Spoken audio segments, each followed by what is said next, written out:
আমার ঘরের কি অবস্থা দেখো, আমাকে এখন এসব গোছাতে হবে, ভাজ করতে হবে, সব তুলতে হবে, আমি জানি না ওখানে কাপড় সেই সব গোছাতে হবে। বলছিল না ব্লাউজ, এটা শুধু ব্লাউজের পাহাড়, মানে এখানে কত ব্লাউজ আছে কোনো ঠিক নেই। মানে কালেকশন বলছিলাম, কী করে কালেকশন দেখো আমি নিজেও জানি না।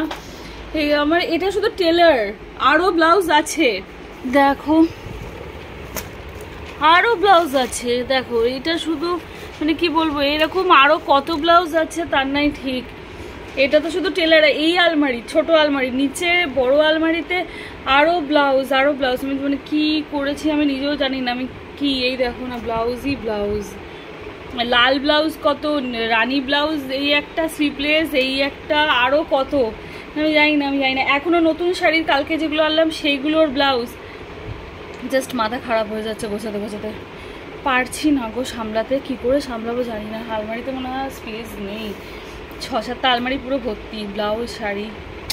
দেখা যাক। আলমারি থেকে মানে ছোট আলমারি থেকে 4টে রানী কালারের ব্লাউজ বেরোলো। এটা কটনের মানে হ্যান্ডলুম, ঠিক আছে। এটা স্লিভলেস রানী, ওকে। এটা বেনারসি, যেটা কিনলাম কিছুদিন আগে বিয়েবাড়ির সময়, বেনারসির সাথে রানী। এইটা আর একটা সিল্কের, কাতান সিল্কের সাথে রানী। মানে একটা আলমারি থেকে 4টে রানী বেরিয়েছে। এবার একটা আলমারি দিয়ে 4টে লাল, 5টা লাল বেরোবে, তারও বেশি তো কম না। এরকম আমার অনেকগুলো আলমারি, সব কটাতে এরকম অবস্থা। আমি জানি না আমি কোথায় কি রাখবো, কিছু বুঝতে পারছি না। আমার সব এই অবস্থা, আমি জানি না কোথায় কি রাখবো, কিছু বুঝতে পারছি না।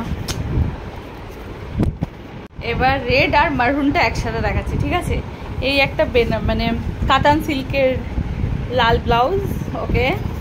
এটা একটা চান্দেরি বলে সেই, এটা ওই একটা বটল গ্রিন কালারের স্বর্ণচুরি মারহুন। এটা একটা বেনারসি কাপড়ের মারহুন। এটাও একটা সিল্ক কাপড়ের মারহুন।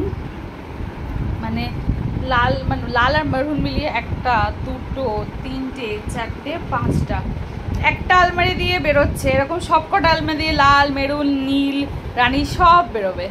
চলো এবার লালটা তুলি।